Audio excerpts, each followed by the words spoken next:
खुसरो बाजी, खुसरो कविता और मैं। बाजी, मेरी कविता मुझे मुझ तक पहुंचाती है और शांत कराती है, मैं रास्ता दिखाती है चिंतन करने का, साथ चलती है। मैं उदास हूँ तो लिखवाती है, मैं खुश रहूँ तो महसूस कराती है, मैं कुछ देख कर द्रवित हो जाऊं तो भी मुझे ऊर्जा दिलाती है, मैं जो महसूस करूं उसे व्यक्त करने में हमेशा सुलझाती है। हालांकि मुझे अभी भी यही लगता है कि मुझे शब्दों का ज्ञान नहीं, मैं व्याकरण और मात्राओं में कमजोर हूँ। पर मेरी कविता मुझे मजबूत बनाती है। वो कभी कहती ही नहीं कि तुम व्याकरण सीख के आओ, और वो तो बस कहती है लिखते जाओ जो तुम्हें महसूस होता है। दुख ही नहीं, खुशियाँ नहीं, अपना ही नहीं, सबका सुनते जाओ। तो आज आज कविताओं पे बात करने की बारी है, और कविताओं पे बात करते करते मुझे याद आता है कि अमीर खुसरो साहब से कविता की शुरुआत करते हैं। अमीर खुसरो साहब की जब बात निकलती है तो खुसरो साहब एक बहुत ही प्रतिभावान कवि थे। उन्होंने राजाश्रय में थे वो, पर वो इतना शब्दों पर, सामाजिक विषयों पर उनके अनुभव जिस तरीके से शब्दों में उतरते थे कि उनको जिस तरीके से उन्हें शब्दों को एक्सप्रेस किया है अपनी कविताओं में, चीज़ों को जिस तरीके से उन्होंने बताया है, उसकी तुलना करना बहुत ही मतलब शब्द ढूंढना बहुत मुश्किल बात है। अब बात जब आती है कि खुसरो साहब, अमीर खुसरो साहब जब निज़ामुद्दीन औलिया के शिष्य बनते हैं, उसके पहले जो सामाजिक राजनीतिक परिवर्तन था इस विषय पे वो लिखा करते थे। पर जब निज़ामुद्दीन औलिया के संपर्क में खुसरो साहब जाते हैं और उनके जीवन में जो परिवर्तन आता है, तो जिस तरीके से वो चीज़ों को लिखते हैं, उनकी जो लिखी हुई चीज़ें रहती हैं उसमें बहुत ही अंतर आया है, बहुत ही अंतर आया। वो एक सूफ़ी चीज़ों को समझने के बाद जिस तरीके से उन्होंने लिखा है, वो अगर आप सुनेंगे तो मतलब वो जो फीलिंग ला सकना, वो शब्दों को जो महसूस कर सकता है वही वो लिख सकता है, वो इसमें से समझ में आता है। उसके बाद जब सूफियाना में उन्होंने बहुत कुछ लिखा, आपने बहुत सुना होगा उनके लाइन्स बहुत हैं, पर उन्होंने जब सूफ़ी लिखने में सूफ़ी को अपनाया, उसके बाद उन्होंने सामाजिक विषयों को भी लिखा। उन्होंने समाज में हो रही वेदनाओं को या हो सकने वाली जो चीज़ें वो महसूस करते थे वो उन्होंने लिखा। जैसे उन्होंने लिखा कि एक लाइन है उनकी कि अम्मा मेरी बाबा को भेजो री सावन आया।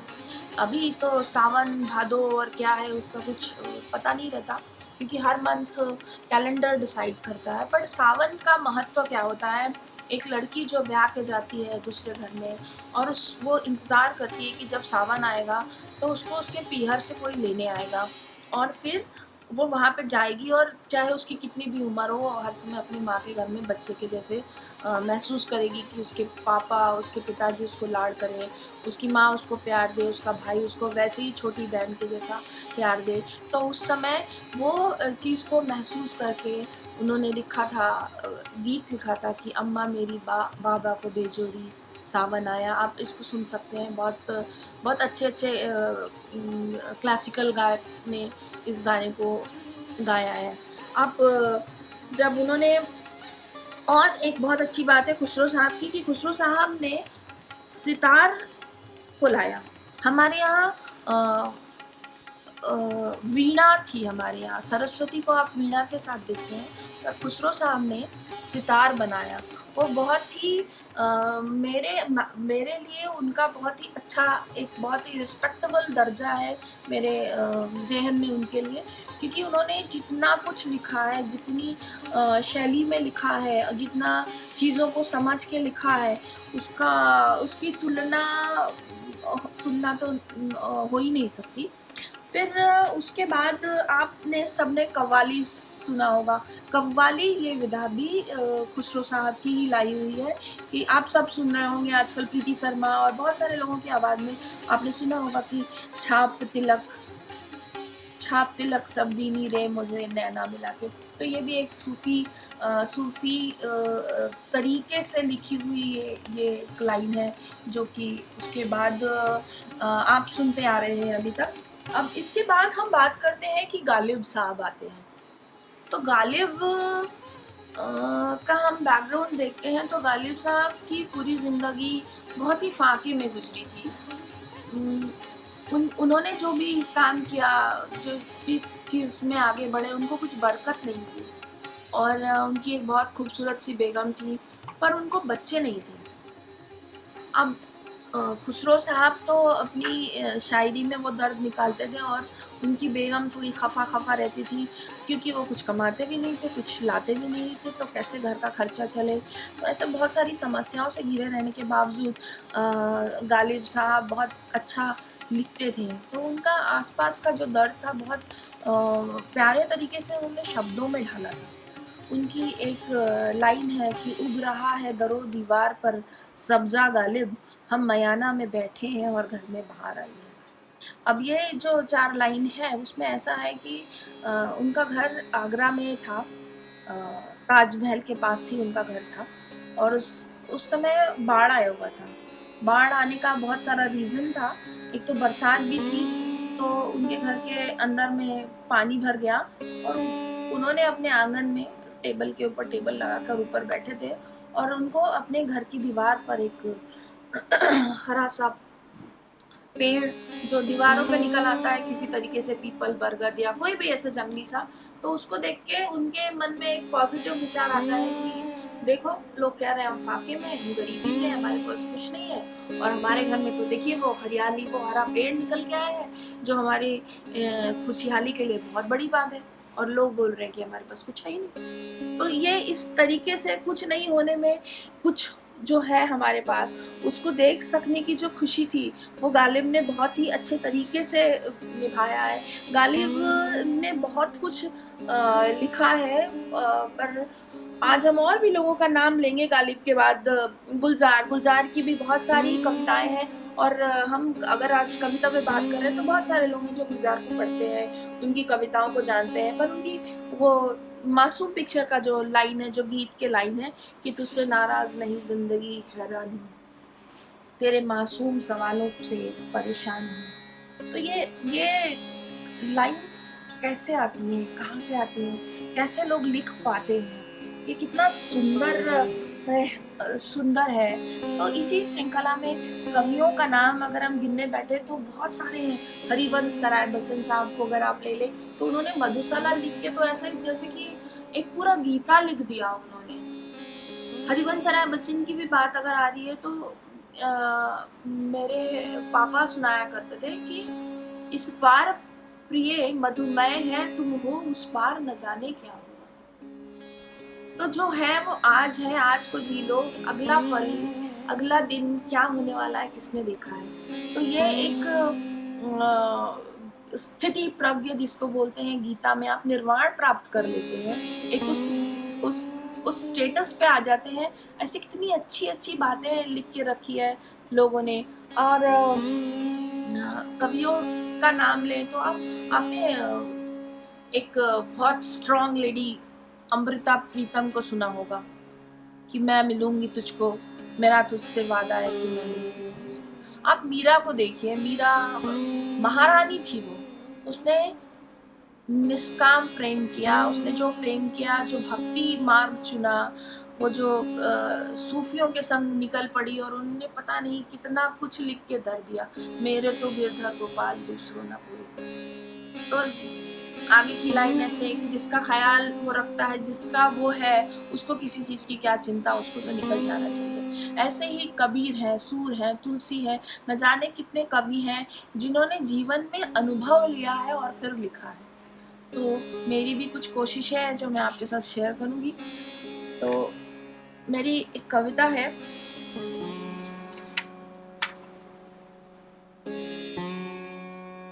वो कहते हैं हमें, अब इस उम्र में भी तुम में इश्क का नशा बाकी है। तुम्हारी उम्र को देखो, देखो तस्वीर को अपनी, अब नौजवानी में तुम्हारे बच्चों की बारी है। दिल लगाना अब ये काम तुम्हारा नहीं, अब उनकी बारी है। तुमसे ज्यादा अब दिल उनका धड़कता रहता है। अफेयर, अफेक्शन, क्रश और लव होता रहता है। तो तुम्हें क्या, तुम बस इश्क के मारे हो, मोहब्बत में बिताए हुए पलों के अफसाने हो। प्यार तो अब उन्हें होता रहता है, आज इनकी तो कल उनकी बारी है। प्यार है क्या, हक, जागीर, कमान जो तुम्हें चलाना रहता है। प्यार है क्या, समझ, समर्पण, त्याग जो तुम्हें दिखाना रहता है। अरे नहीं, प्यार तो मीरा ने किया था, प्यार तो राधा ने किया था, प्यार शिव ने किया था, प्यार तो सच्चे दोस्त ने किया था। प्यार सिर्फ प्यार है जो दौर उम्र का मोहताज नहीं। बचपन से जवानी तक, जवानी से बुढ़ापे तक, हर पल में उसकी मांग है। और वो कहते हैं हमें कि अब इस उम्र में भी तुम में इश्क का नशा बाकी। एक और कविता है, हक। ये कविता का नाम, टाइटल हक दिया था।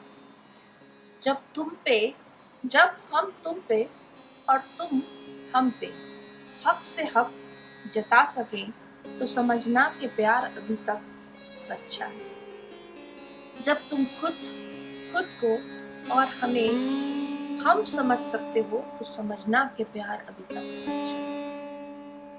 जब कुछ सांसों के बाद तुम्हें कुछ अटपटा लगे और पलट के तुम मुझे ढूंढने लगो, तो समझना कि प्यार अभी तक सच्चा है। जब कुछ बातों में तुम्हें मेरी कमी महसूस होने लगे, तुम याद करो और हम दिख जाए, तो समझना कि प्यार अभी तक सच्चा है। 2-3 साल पहले की बात है कि हम भारत भ्रमण को निकले थे। और वो भारत भ्रमण देश के 12 शहरों में जा रहे थे हम लोग। और वहाँ पे हम गाँवों में जाते थे। तो वो गाँव को देखना और महसूस करने के बाद मेरे मन में जो ख्याल आया, वो इस तरीके से कविता में पिरोया है। मेरा देश बसता है गाँव में, क्यों भूल जाते हो तुम ताव में। जाओ दुनिया घूमने तुम, आओ दुनिया जान के तुम, पर लौट के आओ तुम गाँव में। मेरा देश बसता है गाँव में, क्यों जाते हो तुम भूलताओं में। जाओ दुनिया घूमने तुम, जाओ दुनिया जानने तुम, पर लौट के आओ तुम गाँव में। रहने दो तुम मिट्टी के घरों को, बस शौचालय बनाओ तुम गाँव में। मैंने देखा था वो एक गाँव, जहाँ था सिर्फ 50 घर। शर्म थी, हया थी, मर्यादा भी थी। स्त्री थी, पुरुष भी थे, बच्ची भी थी, बच्चे भी थे। सकरी सड़कों के दोनों तरफ भर भर के खुले में शौच था। मेरा दिल आज मौन था। जहाँ घूंघट है, पर्दा है, वहाँ ये क्या। एक प्रश्न है, फिर से मेरा दिल आज मौन है। हमारे देश में एक स्कूल की शिक्षा प्रणाली भी बनी है कि हम अगर स्कूल जा रहे हैं, हमारे सोसाइटी के कुछ तबके के बच्चे स्कूल जा रहे हैं, तो उनको एक मिड डे मील देने का भी एक रिवाज बना है। जिसमें कि बहुत सारे स्कूल्स ऐसे हैं गाँव में, मैंने देखा कि वहाँ पे पूरा आपको सब कुछ मेन्यू लिखा मिलेगा। और वो मेरे ऐसे बोलने से ज़्यादा अच्छा मेरे शब्द बोलेंगे, तो वो कविता ही सुना के बताते हैं आपको कि मैंने देखा स्कूल कुछ ऐसा भी, 2 कमरों में 7 क्लास थे। सिर्फ 2 कमरों में 7 क्लास थे। कमरों में बस फर्श था जो कई जगहों से फटा सा था। एक टेबल भी थी, एक कुर्सी भी थी। बाहर लकड़ी जलती भी थी, ठंडी का दिन था तो बाहर लकड़ी जलती भी थी। वो दिन कुछ सर्दी का था, चारों तरफ धुआं भी था। पता ऐसा चला खाना भी मिलता है वहाँ। किचन कहाँ, बच्चे कहाँ, न दिखता था कुछ। चहुओर है। मैं ये सोच रही थी कि बार बार ये सुविचार से भरा जो दीवार है, ये वीरान सा जो स्कूल है, ये खाने की जो सूची दीवार पर है, रंगों से लिखी भरी सी है। क्या सच में कोई आता भी है? क्या खाना कोई बनाता भी है? मेरे आसपास जो कुछ भी गुजरता है उसका रिफ्लेक्शन मेरी कविताओं में आता ही है।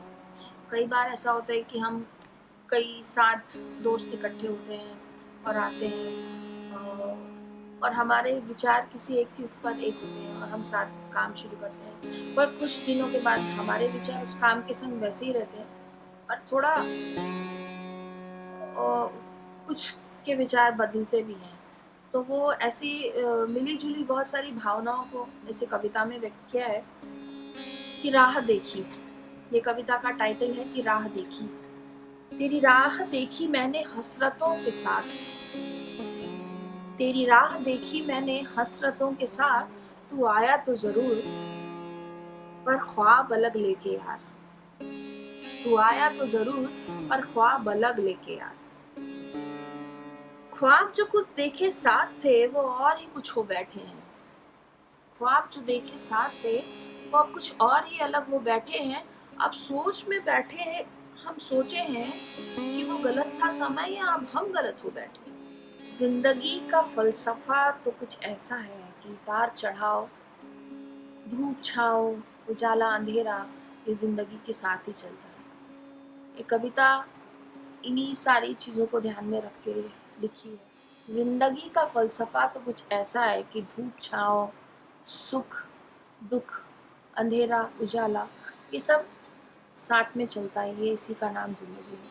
और जिंदगी के इसी उतार चढ़ाव को लेकर एक कुछ शब्द पिरोए हैं जो आपको बताते हैं कि हमने तो देखे थे सपने बरसों पहले इस राह पे चल पाने की, फाके में भी गुजारे हैं हमने ये दिन को आजमाने की। तुम रास्ते में मिल गए सपनों में साथ आने की, कुछ और मिले कुछ साथ चले कुछ निकल गए। जो साथ चले वो अपने थे, जो निकल गए वो सपने थे। ये जगह नहीं दौलत बनाने की, न टाटा न बिरला और न ही अंबानी की। कल किसने देखा है कौन जिएगा कौन मरेगा। अब आज में जीने वालों को कल सोचने का वक्त नहीं। अब सोचना अब तुमको है कि सपना हो या अपना हो। ठीक लगे तो आ जाना, वरना हम सपना समझेंगे। तुम साथ रहे तो अच्छा है, नहीं तो हर ख्वाब नहीं सच्चा है। नारी शक्ति, स्त्री शक्ति, इस पे बहुत कई बार जब कुछ टीवी न्यूज़ में, पेपर में, फेसबुक में, व्हाट्सएप में ऐसे कुछ न्यूज़ मिलते हैं तो कुछ मन दुखी होता है या चिढ़ाने को करता है। बहुत अजीब अजीब से विचारों का समावेश हो जाता है। तो उस पे एक कविता लिखी थी कि मेरे अंदर भी कुछ है आग, मेरे अंदर भी कुछ है आग, तेरे अंदर भी कुछ होगा। बदला है मौसम सारा तो तेरा भी तो कुछ बदला होगा। नई है सोच मेरी तो तू भी तो कुछ नया होगा। बेटियां अब शर्म नहीं फकर का नाम होती हैं। क्या तुमने नीरजा और कल्पना का नाम देखा है? मिसाल अपनी माँ बहन और बेटियां ही हैं। ये सही रखती कदम दुनिया में तो दुनिया सही रहती है। मना लो जश्न क्योंकि हर दिन तुम्हारा है। मेरे अंदर भी कुछ है यार, मेरे अंदर भी कुछ है। कई बार उदासी आती है, मेरे चारों तरफ के लोगों में भी आती है, खुद में भी आती है। कभी कभी किसी को आप देखकर समझ जाते हैं कि वो बहुत उदास है और पता होता है कि वो बहुत पावरफुल है, फिर भी वो उदास होता है क्योंकि इमोशंस तो हमारे आते जाते रहते ही हैं और वो नहीं रहेंगे तो फिर हम भगवान ही हो जाएंगे। तो उस पे एक बेचैन इंसान को देख के ये कविता लिखी थी कि कुछ है बेचैनियाँ जी, कुछ है कसमकस भी जी, तो ले लो ये चुनौतियाँ कि हम सब आजाद हैं।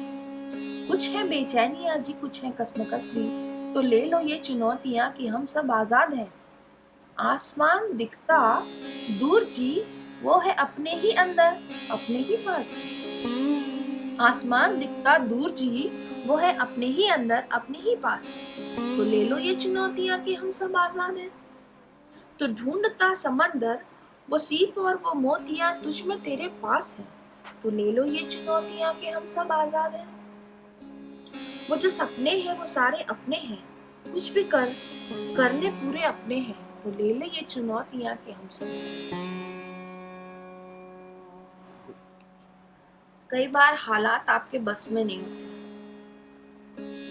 जैसे बीज बोना और पेड़ आना और पेड़ पे पत्ती आना, सब कुछ अपने बस में नहीं होता। कुछ चीजों के लिए हम कहीं ना कहीं कभी ना कभी विवश हो जाते हैं और आप चाह के भी चीजों को ठीक नहीं कर पाते हैं। बस वो समय होता है जो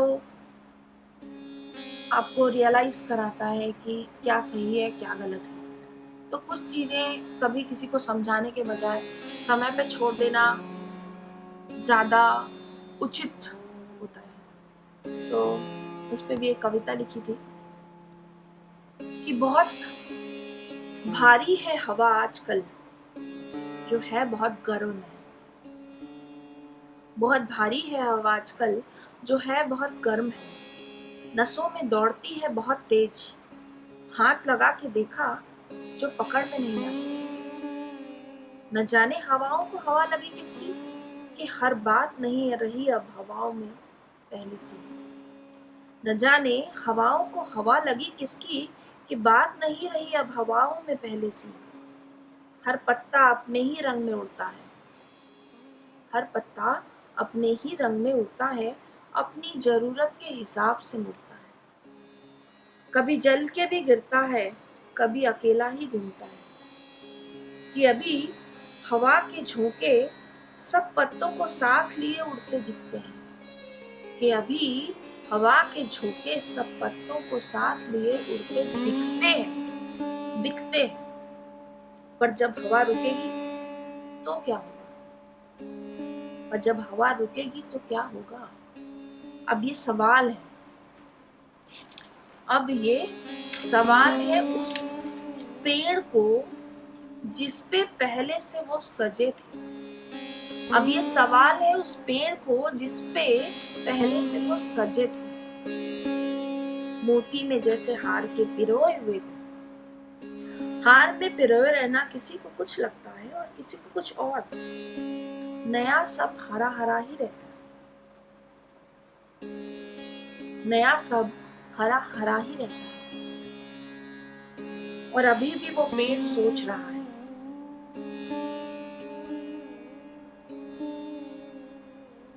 हवा तेज और गर्म। अभी कोरोना काल आने से पहले दिल्ली के साइन बाग की समस्या बहुत बड़ी विकट थी, जो पूरा देश सोच रहा था कि हो क्या रहा है, ये मजाक है क्या है।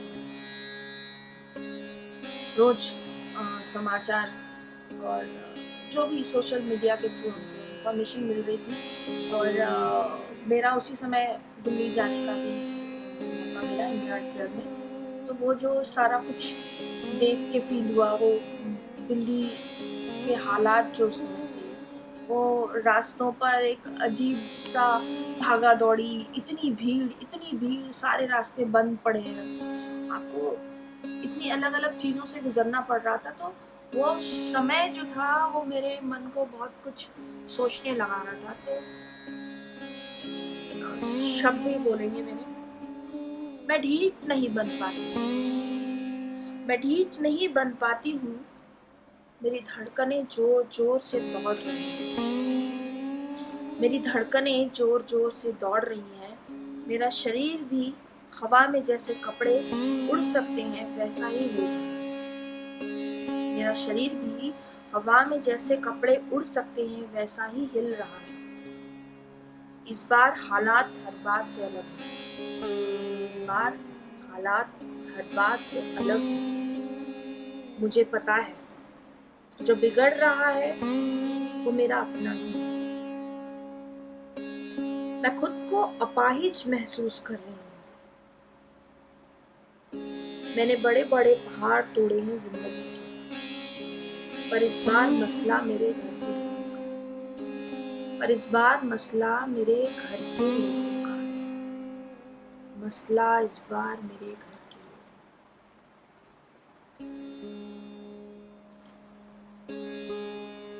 स्त्री अस्तित्व और बहुत सी अबोली बातों पर पे लिखी हुई मेरी एक कविता है जो आपके साथ साझा करती हूँ। मेरी कविता ऐसी है कि बहुत सारी चीज़ों का रिफ्लेक्शन आप कविता में देख सकते हैं, कविता में महसूस कर सकते हैं। शब्दों का खेल अचरज भरा है। मेरी इस कविता का शीर्षक है स्त्री अस्तित्व और बहुत सी अबोली बातें। ये सारी चीजें आपस में रिलेट होंगी इस कविता में। शब्दों का खेल अचरज भरा है, तुम खेल लेते हो पता चल भी नहीं पाता। शब्दों का खेल अचरज भरा है, तुम खेल लेते हो पता चल भी नहीं पाता। मैंने पलट के जो दे दिया जवाब, तमाशा खुद बन जाता। मुझे आदत नहीं सबको गलत और खुद को सही कह के जीने की। मुझे आदत नहीं सबको गलत और खुद को सही कह के जीने की। मुझे आदत नहीं हर अच्छी दिखने वाली को बुरा कहने की। मुझे आदत नहीं रंगों को गलत और सफेद को सच्चा कहने की। मुझे आदत नहीं आभूषणों को गंदा और नंगे को अच्छा कहने की। ये सब परिभाषाएं तुम्हारी हैं, ये सब परिभाषाएं तुम्हारी हैं। न लादो मुझ पे और न देखो मुझे वैसे ही जो तुम देखना चाहते हो, और न लादो मुझे वैसे ही जो है, जो दिखता है उसे मैं देख सकती हूँ, और न देखो मुझे वैसे ही जो है, जो दिखता है उसे मैं देख सकती हूँ। तुम मुझे उपयोग करते हो ये मैं महसूस करती हूँ, और तुमको मैं नहीं भी चाहिए मैं तुम्हारी आंखों में देख भी सकती हूँ। ये जो दिन है और ये जो रात है, ये मेरे आस और पास है। मैं दुर्गा भी हूँ, मैं चंडी भी हूँ, काली भरी गंदी भी हूँ। मैं दुर्गा भी हूँ, चंडी भी हूँ, काली भरी गंदी भी हूँ। मैं निर्माण भी संहार भी, तुम जैसे हो मैं वैसे। ये जो लॉकडाउन का काल है, ये जो कोरोना काल है, इतने सारे परिवर्तन आए हैं जीवन में कि वो देखना और देख पाना बहुत आसान नहीं है। तो ये कोरोना काल में भी कुछ कविताएं निकली हैं। अभी 2 दिन पहले की बात है कि ये पूरे लॉकडाउन सिचुएशन में पहली बार हम अपने घर से थोड़ी दूर गए। थोड़ी दूर मतलब 7-8 किलोमीटर यहाँ से, या शायद 12 किलोमीटर जाके लौटे। तो जो सिचुएशन दिखा, जो स्थिति थी, जो चारों तरफ हो रहा था, वो देखकर कुछ शब्दों में लिखा है। जिन रास्तों को देख के दिल कतराता था, जिन रास्तों को देख के दिल कतराता था, भीड़ और धुएं से दिल घबराता था। बड़ी बड़ी बसें जिनमें मंजिलें 2 हुआ करती थी, उनके बीच सरसराती काली पीली ऑटो हुआ करती थी। इनके बीच चिल्लाता हुआ लाल सरकारी बस हुआ करता था। कुछ मेरे जैसे घबराए लोग भी होते थे जो वो सड़क पार करने में अपनी फतह महसूस करते थे। कुछ जवान फटफटी वाले भी हुआ करते थे, कमसिन बालाएं भी स्कूटी पे हुआ करती थी। सड़क के किनारे धुएं के पास वही पानीपुरी वाला और नींबू के रस वाला और खाने भी रहते थे।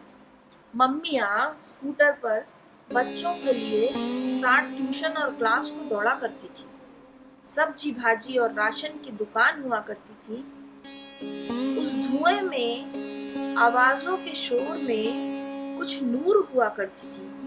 पर आज ये सन्नाटा, पर आज ये सन्नाटा, ये खामोशी का जो आलम है, सर पे धूप की छतरी लगाए,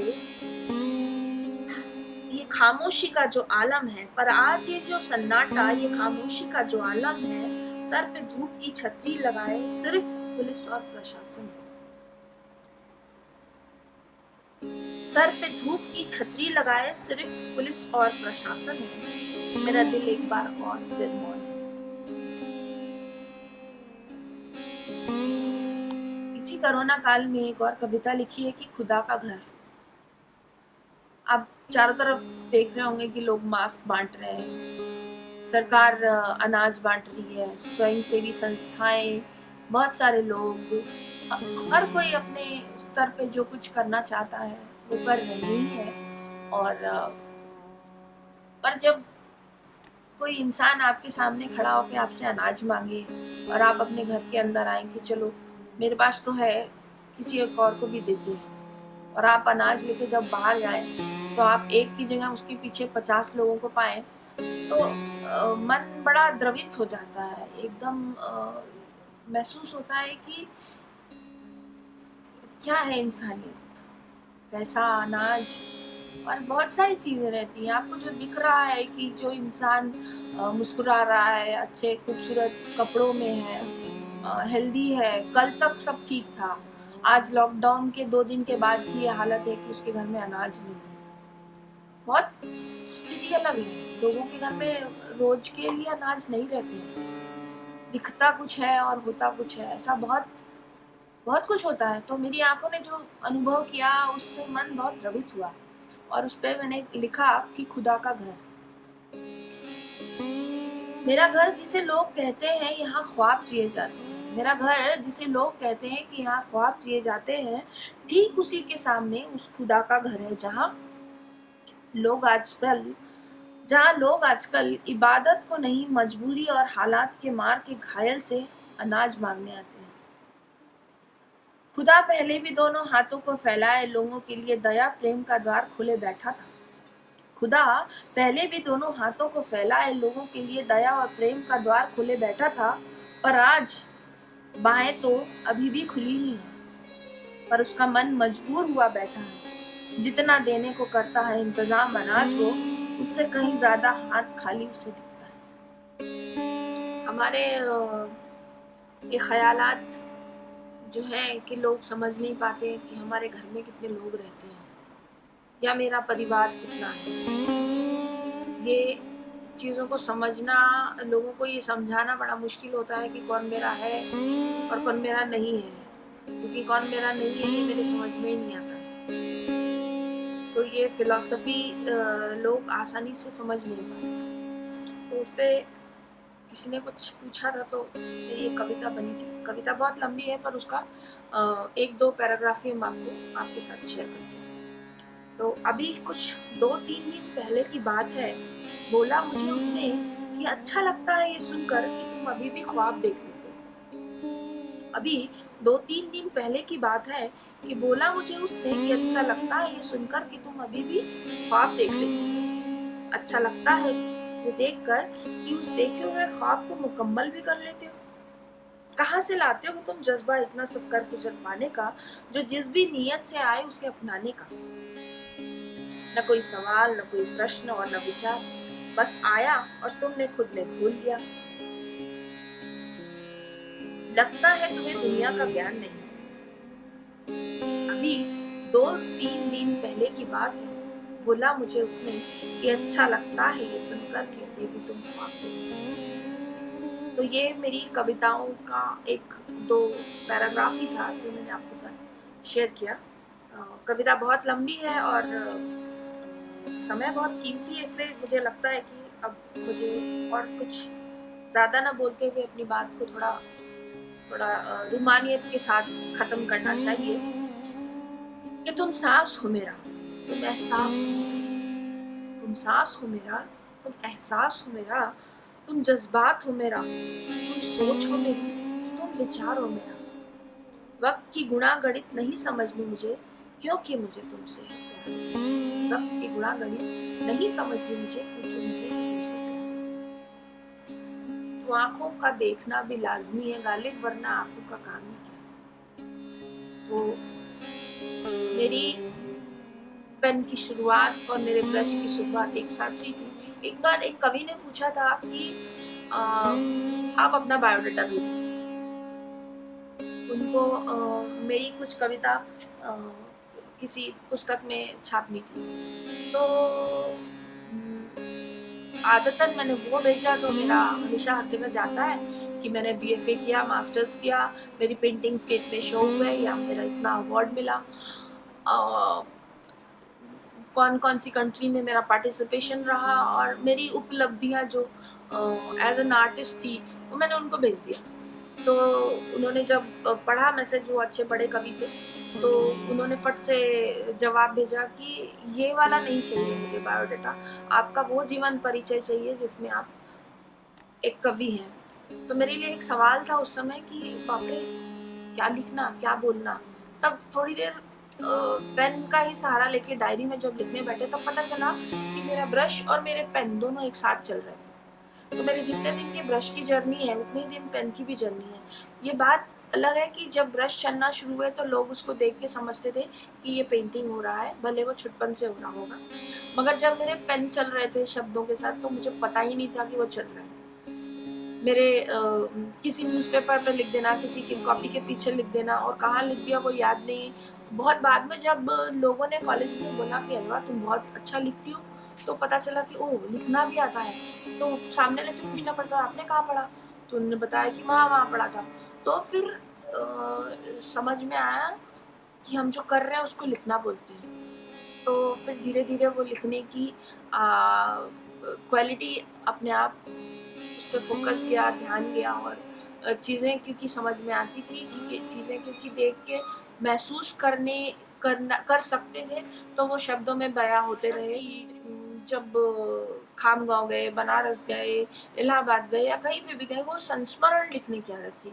तो वो आदत मेरी लिखने की जो आदत थी वो कैसे कब कहाँ इम्प्रूव हुई।